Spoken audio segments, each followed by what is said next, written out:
Bye, Fran. And now we will have Griffin Solot-Kehl to talk about building an accessible API spec with traditional engineering teams. So more the concrete aspect of working with API specifications. So Griffin, hello, Griffin. How are you? Hi, I'm doing well. Thank you so much. You got my name very well, which is not very not very common for people to get my difficult last name. Yeah, it's with Apidays. I think I introduced like more than 3,000 speakers, so I've learned how to sometimes pronounce things. But yeah, Griffin, it's great to have you. And again, Fran was telling about like how we build specs, but now how we build specs in the real world with engineering teams. So this is why we're really glad to have you. Thank you for being with us from PST time zone, and yes, the stage is yours for 20 minutes. Of course, thank you so much. Yeah, hi everybody. As Mel mentioned again, my name is Griffin Solot-Kehl. Bonjour, hi for all of you over in Paris. I wish I could be there right now. I am a developer advocate at Dolby IO, talking from San Francisco, California. So it's a little late for me, but I'm still super excited to be a part of this conference, be part of this community, to be able to kind of talk about some stuff that's very real about stuff that I work day to day. So I want to start off by talking a little bit about me and who I am.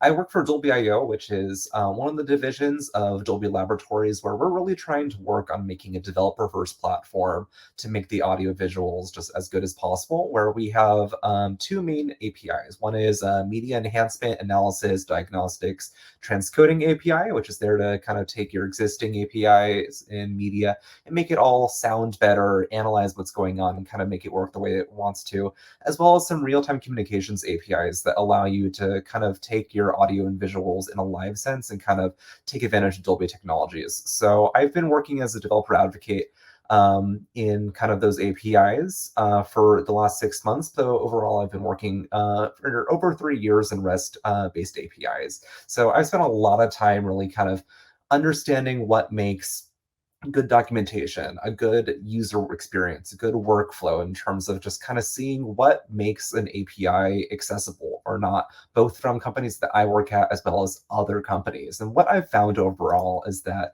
the vast majority of you need to work on your API spec. And this is not a very uncommon place to be, but is something that we need to be able to focus on because we see a lot of common issues out there, such as there is unclear or out of date documentation, which leads to a lot of confusion in places that when you have new developers come into your platform, they're going to not really know what's going on and not know where to start or not know what subdivisions there are to be able to kind of help customize those outputs. It's hard to update existing open API spec, which is usually a result of legacy code and people not really knowing what is going on, especially as you continue to hire new people to take over. They don't know how the existing stuff was made and they don't know where to put in the new stuff, which leads to a lot of issues, which can also be the result of inconsistent parameters across different endpoints, where you might have one input method to do one endpoint, or you have another input method to do another endpoint, which is just going to lead to more confusion because you want to kind of establish that this is what an API endpoint for my product is going to look like. And there's always usually a slow process to communicate these changes internally, where if there is a change made and there's a new change log, there isn't really an easy way to kind of put these into the new documentation, put these into the spec, even if they are already functional and working in a production environment, as well as externally, letting these new developers know that they can be using these things, that these are tools that they have at their disposal, and that we can get feedback from them and seeing how they're using these tools. These are all kind of less of an issue with API first development, though I think the vast majority of us are coming from established companies these days that are starting to get into this kind of API first architecture and infrastructure to kind of try to bring your companies into more of a modern world, which is what I'm dealing with right now at Dolby, which is a very interesting strategy that I've kind of been a part of discussing with a lot of our engineering teams and all of the different product managers as well. So, what can we do to solve some of these issues? How can we get to a better place in kind of making a more accessible API and kind of building for the future instead of building for right now? So the first thing I kind of want to start off with is on the more technical side, where it's all about keeping a modular spec. This is open API based, where we don't want to be writing identical code. Like when you're writing Python or JavaScript or most other popular coding languages, like kind of the rule of thumb is if you're repeating the same code, you might as well wrap it in a function and wrap it somewhere else. And you can do the same thing with your open API spec, where you can take advantage of the $ref objects to re-reference the same kind of object over and over and over again within the code. So if you see patterns in these endpoints where if you have an input method that requires a URL or a username and a password, and it's being repeated across all the different endpoints that you have, don't write that for every single endpoint. Make sure that you're reusing that as much as possible, where this can also kind of take advantage of using helper files the same way you would in traditional coding as well, where you can put these and make them kind of as global variables to reference across all these different files and kind of help with organization as well, where you're able to very better document what all these files, what all these functions, what all these endpoints do, so that when you have new people coming into the platform and helping kind of work and add to your API spec, there's a better idea about what each endpoint is, what each kind of line of code does, what everything refers to, instead of kind of having a bunch of spaghetti code all at once. And for this, I do really make sure to kind of reference the existing documentation. So definitely take a look at the Swagger docs in terms of how to use this kind of function in a very strategic, powerful way. Additionally, kind of making sure that you have easy authentication tools to kind of make the experience as simple as possible definitely kind of is that balance that you need to take, where you have security and simplicity, which are always at odds with each other. So there are kind of two main tools that we typically have these days. We have OAuth 2 tokens, which are a much more modern way of kind of doing things, which allow people to use existing credentials such as Google, such as Okta, such as GitHub, and be able to use those as kind of the way to identify themselves. We also have key management, where you do want to make sure that you have just kind of easy, proper ways that people know this is how I am able to authenticate and use the API. You don't want it to be kind of a confusing mess. You don't want people to have to hunt down 3 different things. I've seen so many different API specs where I have to get my API key, but then I have to put it through this third-party program to turn it into a token, and then pair that token with a secret that I have to develop by putting in some other API call, and it's all a mess. You do want to make sure that it's as kind of intuitive as possible for users to be able to do what they're doing, which can kind of be, again, of an issue with security as well. So just kind of look at best practices in terms of what other popular strategic things are doing. And one of the best ways this can actually go into actual use is by using a validate API endpoint, where you want to make sure that you're keeping your customers and keeping your users around as long as possible. But if they disappear at the very beginning, that's not going to be a very nice place to have. So if you have a very simple win by just having an API endpoint that's able to take your API key or take your OAuth 2 token and just say, hey, it works, these are how many minutes you've used, or hey, it works, this is what your email is. Just have something that just says, you have a valid API endpoint, you did the call right. That's just going to work so well in your favor in terms of having people kind of have that satisfaction from making working code happen, but then also knowing that everything works and they've set up everything properly.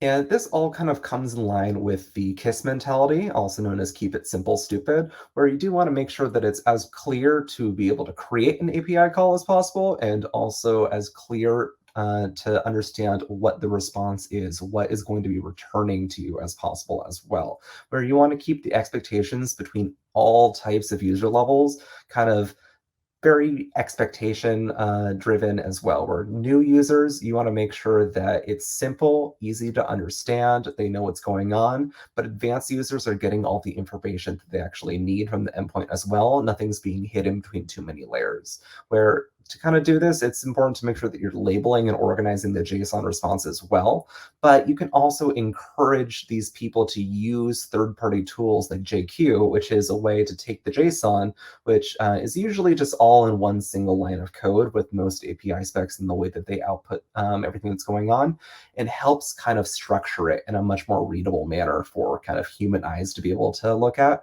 and see what exactly is being outputted, what parameters are being returned from your response, and that these parameters, once again, are consistent. You want to make sure that these responses are containing useful information instead of it just saying, you're good, it worked. Like, let them know what happened. Let them know what the job ID is if there's going to be a process job ID. Let them know all these different parameters within there, because worst case scenario, they can just filter them out later on. I also like pointing towards examples of quality docs for easy ways to kind of encourage your teams to get some inspiration and see what are good practices of what you can continue doing in the future. So I like pointing towards like Slack, Stripe, GitHub, and Twitter are all pretty good examples of some kind of big names in the in the industry who have some pretty impressive API docs. But I also really heavily suggest making sure that you take a look at things that you're already using. What third-party APIs are in the stack of your own development processes right now? What works in those? What doesn't work in those? What are your competitors doing in their documentation and their API spec that you might be able to kind of take some tips on and be able to kind of implement into your own workflow?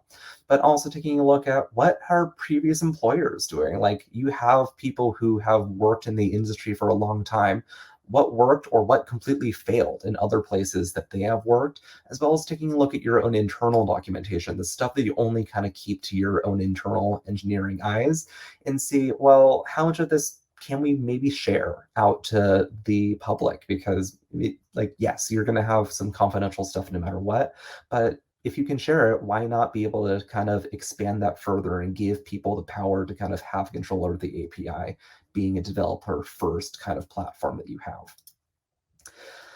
It's also a very good tool to kind of take this even further and look into seeing if a documentation platform is going to be right for you, where these are tools that can help verify your open API spec to make sure that it's valid, but then also make sure that these public-facing endpoints work and that you can have people get these easy wins and success directly from the browser instead of having to kind of move and migrate away. I know it's so important to make sure that you're keeping as much attention towards your website, towards your documentation as possible. So there are products out there like readme.com, Redocly, DapperDocs, and a bunch of other ones which range from completely open source, you have to host it yourself, they just give you the tool built for you, to software as a service, it's hosted for you, and that you have to kind of pay them to do it, but they handle a lot of it for you. We use README at Dolby.io, though we've played with a bunch of other ones as well, and kind of finding the right one that fits your needs can be a really useful way to make sure that you are able to translate the open API spec into, once again, a human readable, understandable platform that you can then add your own text to help explain and kind of turn into that experience, that engagement platform, instead of just a spec that you kind of have to read and understand yourself. It's important to note that all this is going to contain a lot of technical debt. I know that because these are established companies, because these are established specs, because this is established code, it's going to be very hard to change the existing infrastructure. Though it's important to note that it's going to get even harder the longer and longer you let it acclimate. And this is going to turn off new users from using the platform because it's going to look dated. It's not going to work the way that they think it's going to work based on other standards. And existing customers are going to get poached away from it. If there's something new and shiny, how many times have you seen the new and shiny thing and migrating your entire stack to that? So if you keep these things up to date, it's going to help make sure that people continue wanting to use your platform.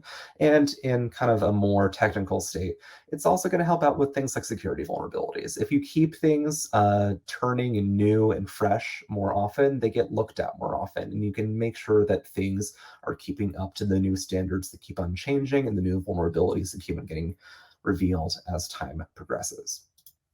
So one tip to kind of help get through technical debt is to think in an agile mindset, which I know a lot of people kind of roll their eyes on that, but using these product management techniques to kind of get the user stories and to kind of get in the view of somebody that is actually using these platforms is going to be very, very important to make sure that A, people care and that people actually want to fix these things, but B, people don't feel overwhelmed by the amount of stuff that is actually going on there. Where if you're able to create these goals in kind of smaller increments, you're creating the stories, the as a blank, I want to blank so I can blank. That's going to help kind of say, all right, let's get this done one at a time. Let's kind of chunk things out. Let's get a bunch of small wins instead of kind of having this long trudging period of, oh my God, this is all broken. We need to change it all at once.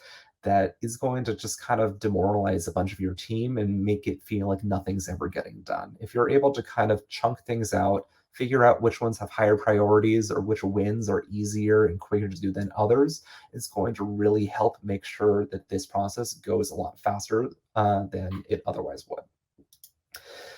One way that we do this is also by dogfooding, where you want to make sure that you're using your APIs in a regular basis as well. You want to make sure your engineers are using your APIs. And this can be done in internal tools where you're using your own APIs or using your own spec to actually automate processes on your own development workplace. And you also can use it to get other teams' feedback. So for example, at Dolby IO, like we have two main products.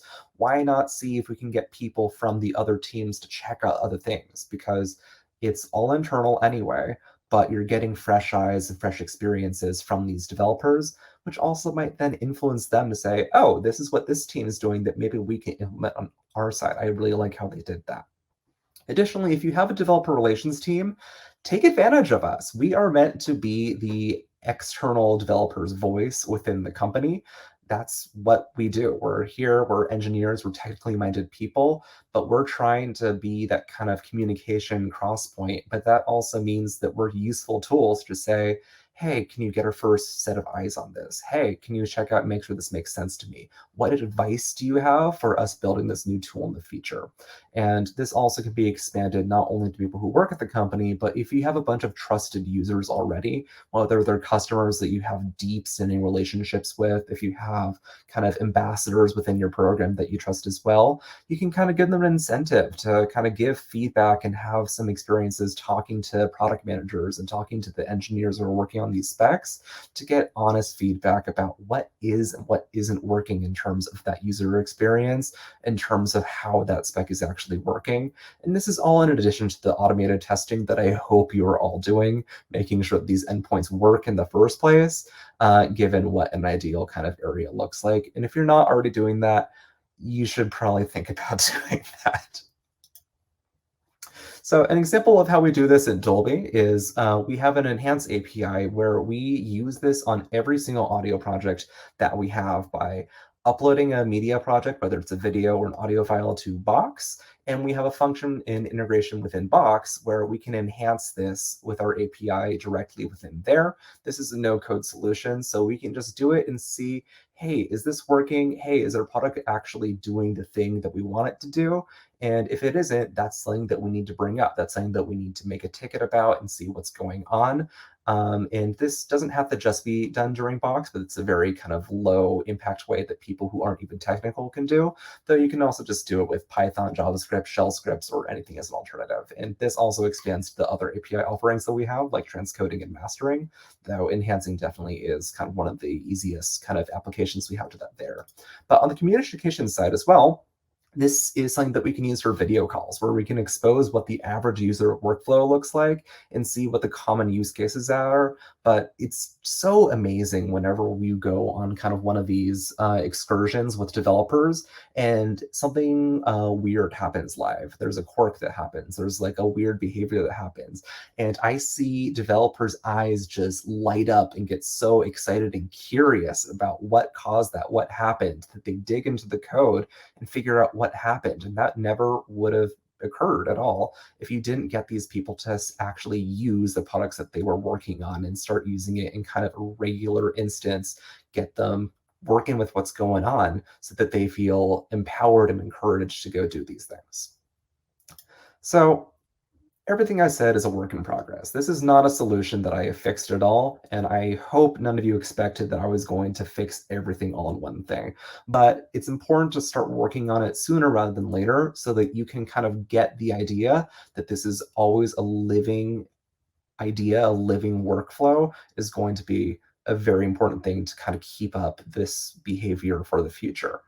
And one of the best ways to encourage this is constant communication. Talk to people. Make sure that these conversations are being had. Make sure that you're sending the emails, sending the Slack messages, and making the conferences happen. I know we're getting a lot of conference fatigue lately, but just talking to people and seeing what's going on and not ignoring the issue is going to do you so much justice. So that's all I had. My 20 minutes are at an end. I thank you all for listening to my talk. Definitely follow me on Twitter at Wing of a Griffin and check out Dolby.io.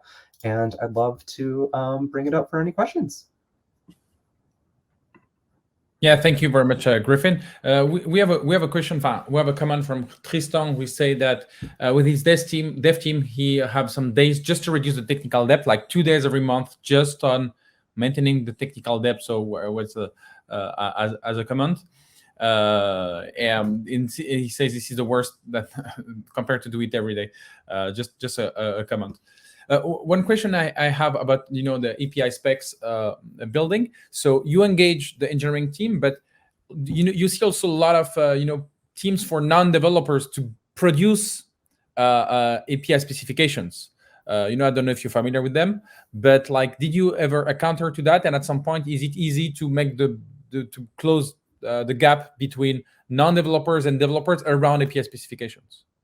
It's always kind of a bit of a conflicted thing, especially with established teams like my own, where there's always a lot of cooks in the kitchen, and trying to decide whose job it is often kind of an issue, where you have the engineers who actually developed the specification, you have the technical writer who writes the specification, and you have people like me, like the developer relations people, who are trying to say, like, this is how you make an accessible specification. So that's kind of where kind of getting into those meetings and developing a game plan, not just for these small changes, is going to be very helpful, but kind of determining a process for all these different changes, all these different workflows early on is going to be a very important thing, where your technical writer, if you're lucky, is going to be very technical and understand how to do it all at once. But on average, a lot of them are definitely kind of more on the writing side of things. So making sure that you kind of walk through them, what these good processes are, what this is going to look like, and how we're going to kind of workflow it in the future, but then also listening to them and seeing, this is how I built it, these are the issues I had, these are the errors I ran into,